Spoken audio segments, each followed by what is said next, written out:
Hello guys, welcome back to our channel, and this is the continuation of our first video. So we have created our HTML document in the file folder that we want, and right now I opened it. So if you have not watched that video, you can go right there in the description box, and then I leave the link there. You just have to follow the link so that I can help you on how you can create your first HTML document from a notepad or in this kind of application. Alright, so right now I'm gonna tell you the parts and function, okay, or the anatomy of our code. So I can um, enlarge it. I hope so. Alright, can I? No, I can't. Alright, anyways, so right here on top, this thing that you see here, doc type HTML, is a declaration to the reader, okay, to the processor or to whatever it is, that this language is HTML and is using type. Basically, if you saw something like PHP like this, so it will tell the browser that this is a PHP code, or it has a PHP code in it. So basically, uh, right here on top is a declaration that this is just an HTML document. So I'm gonna put something that will remind you that this is a declaration. Okay, so if you see a code like this is used for commenting. So whatever is in between these codes of tags or this tag, it won't be read by the engine. All right, it will be read, but it will be disregarded, so it will not be displayed. So let's say, for example, I write this is a declaration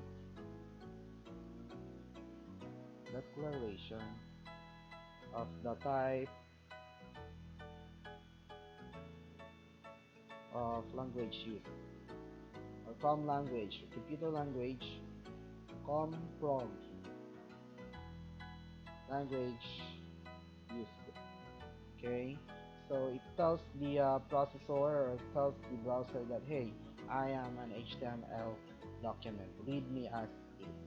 Alright, so and then here declares the language, okay, the human language. Okay, this one, okay, declares um, the human language. Okay, the output, when you see it on the browser, it could be displayed in English. Alright, so there we go. And then this is the heading. Okay, so basically um, there is an opening tag and a closing tag that tells you that it is an HTML document. Usually before, um, so you always remind yourself that they come in pair. So these two come in pair. So this is the opening tag for the HTML document, and then this is the closing tag. So this tells you that this is the end of the page. When you see this, this one is the end of the page. So I can put there, um, tells me that, tells you that it is the end of the document. It's like saying nothing follows.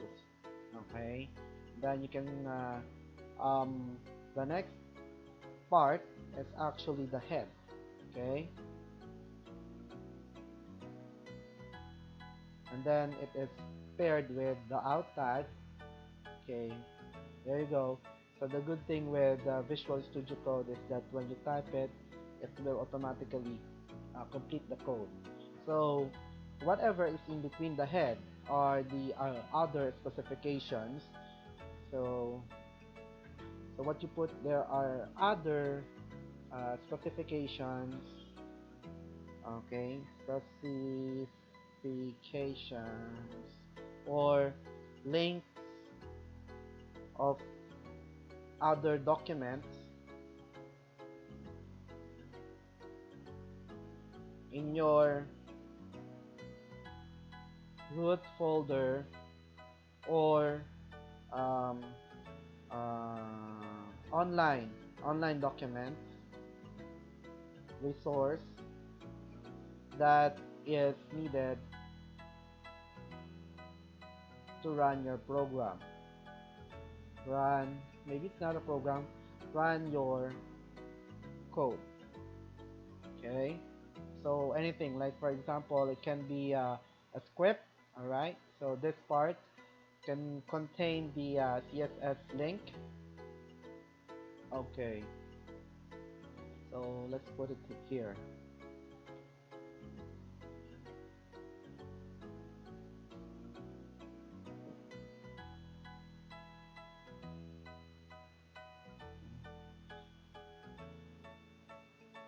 May contain the CSS link.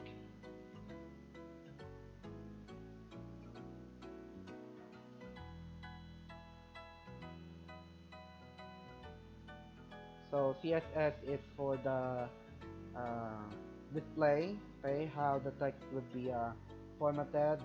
Will the background be black? Will the background be blue or whatsoever? So this is has something to do with the CSS.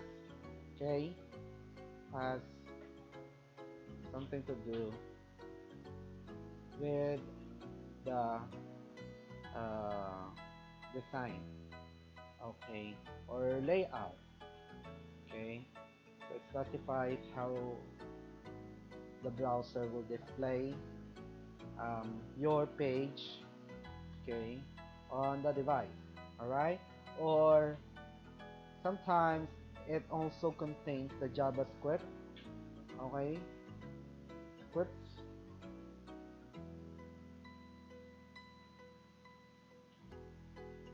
Okay, sometimes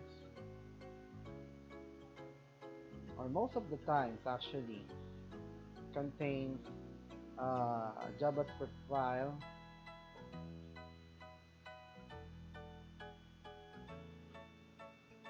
that helps your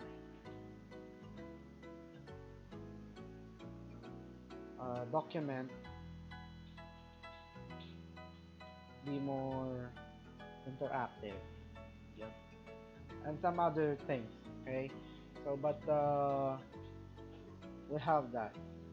Okay, and then basically um, it will contain the browser compatibility. Okay, so there we go. I just copy pasted. Okay, so let's just remove this for a while. Okay, and then I'm gonna put it here.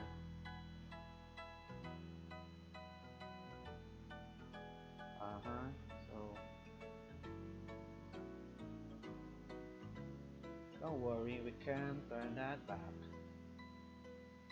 Okay, again.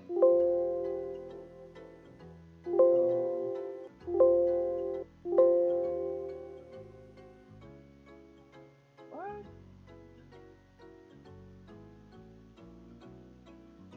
Would you like to undo? No. No.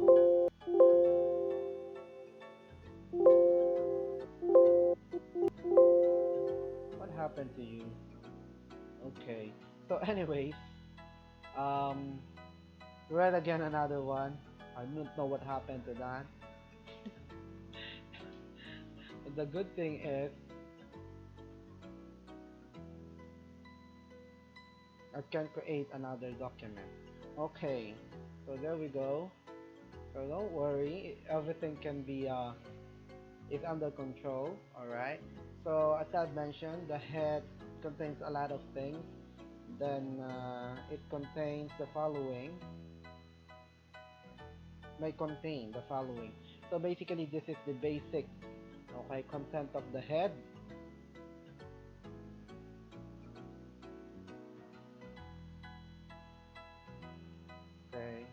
There we go. And then here, it actually tells the browser what character set are to be used. Okay.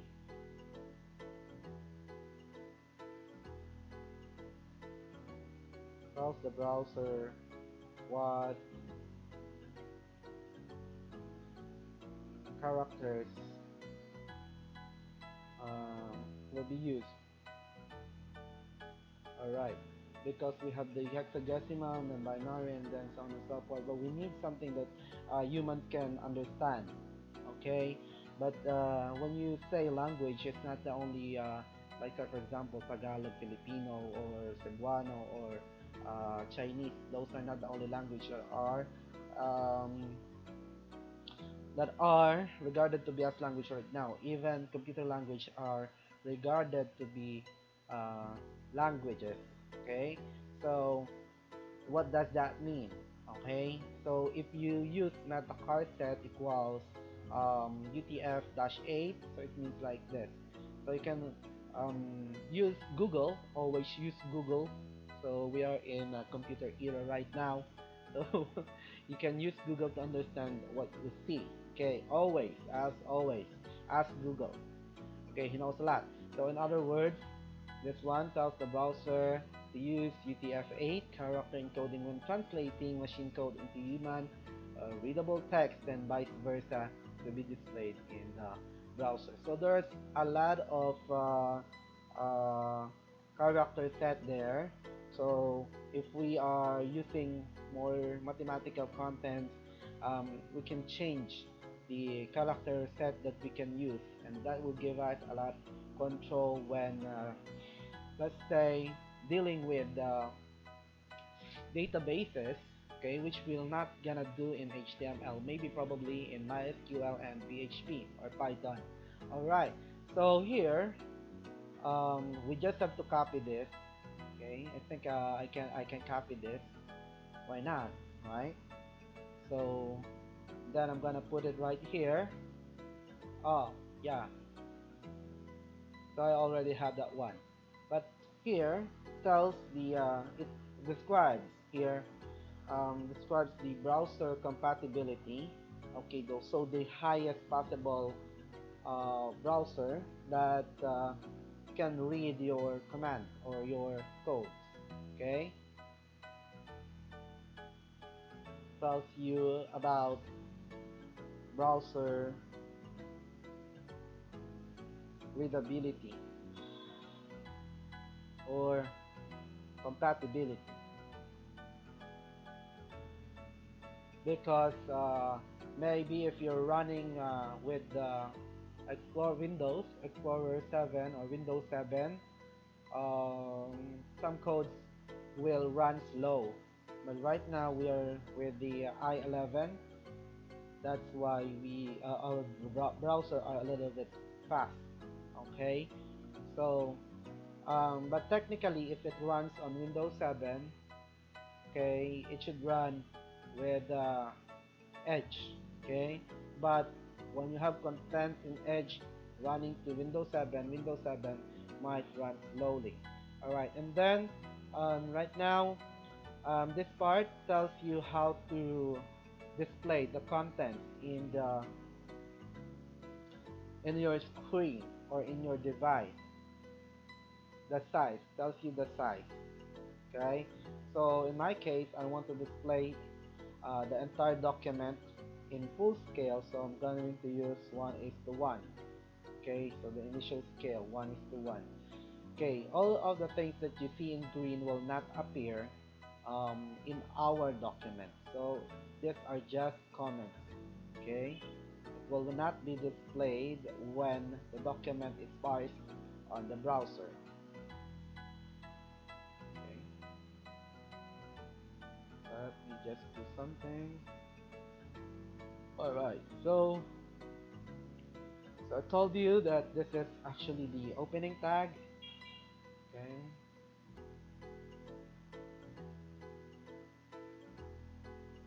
it is partner with the closing tag. Okay, which is down here. And this part tells you that this is the end. Okay, this is the end of the document. Okay, so what else? This one tells you about the language or the output.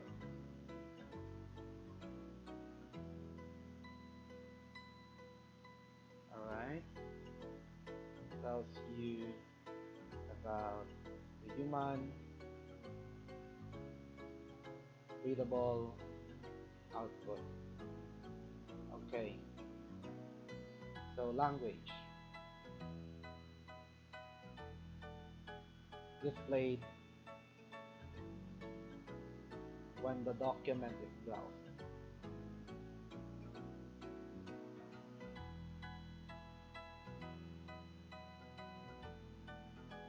Okay, so that's it. Um, and then we have the title of the document.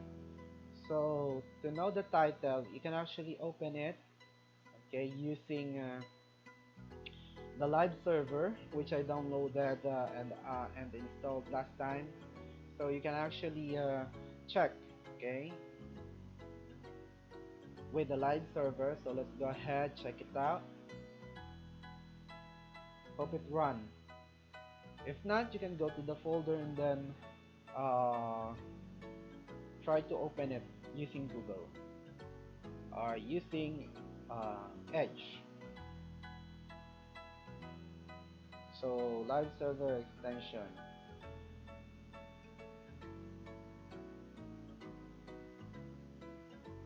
Okay, so it opened up on the other window.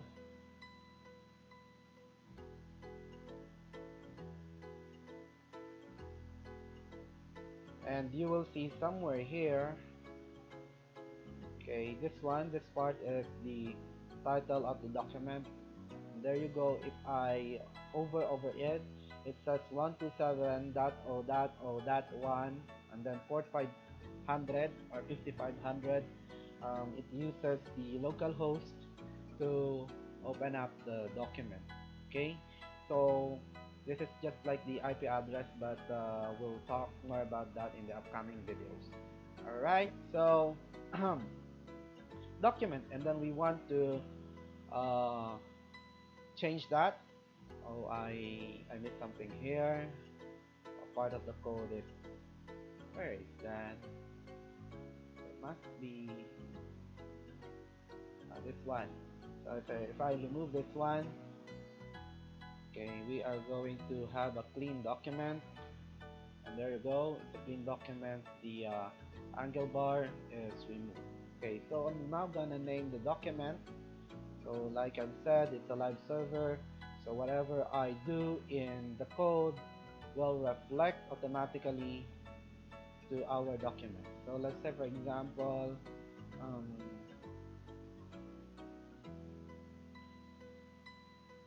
okay, so I will change something.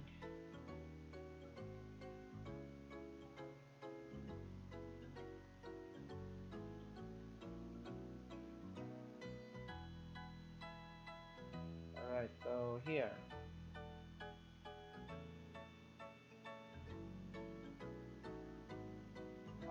let's say, for example, I name poggy.com. This document as poggy.com. Okay, or poggy, document poggy. So you save that, and even if you do not save that, still you will see here a change. So whatever I write here will appear uh, right beside me. Okay, so if I say, so that's how you change the document title. Okay, so this one I'm gonna put something like that, and then yeah, this part tells you about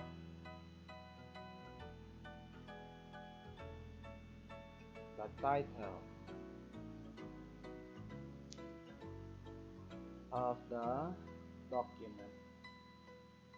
Okay. Okay, so it tells you about the title of the document and you are able to change it. Alright? So the body um, is where contains contains the content, alright, of the document.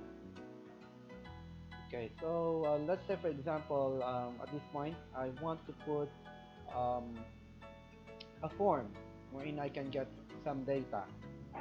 Okay, so I want a form, so I'm going to call the form tag, and then let's say for example, I just want to show you this. Okay, so well, we're not on form. I just want to show you how it is done. So form takes an input. So I can choose an input. It can be a text box, a checkbox, or it can be a date and time. It can be an email. Alright, so let's say for example I put an email there and I give this field a name like add email, and then I give it an ID. So the ID can be used to specify what part of the document has to be dynamic, and it can be linked into a JavaScript, which we will discuss more on in the upcoming videos. But we can actually leave that as blank. Okay, so and then we can say that this is required. Okay, so you cannot skip unless otherwise you complete this part, and then we can put a placeholder. So the placeholder tells you, gives you an idea what is the field all about. So let's say for example, type your email, type your email. Alright, and then you can add the submit button right down below. So you can put input. Okay, so this one makes it a lot easier if you want to code. So you just have to click this one, submit, and then you can give it a value, and then you can give it a name. Let's say for example, submit. Okay, the name, you can give it a name, then save. Yeah, like so, and then let us see how it appears on the browser. So you will see that when you refresh, so you click your, yeah, so there you go, type your email and then submit. So that is how we do computer programming, and this is basically an introduction about the parts and functions, okay, of an HTML document. Then we can put a lot of stuff here like picture, we can change the background and so on and so forth. So this is lesson 2 of how to code HTML. So hope you guys enjoy and learn from this video. See you in my next tutorial.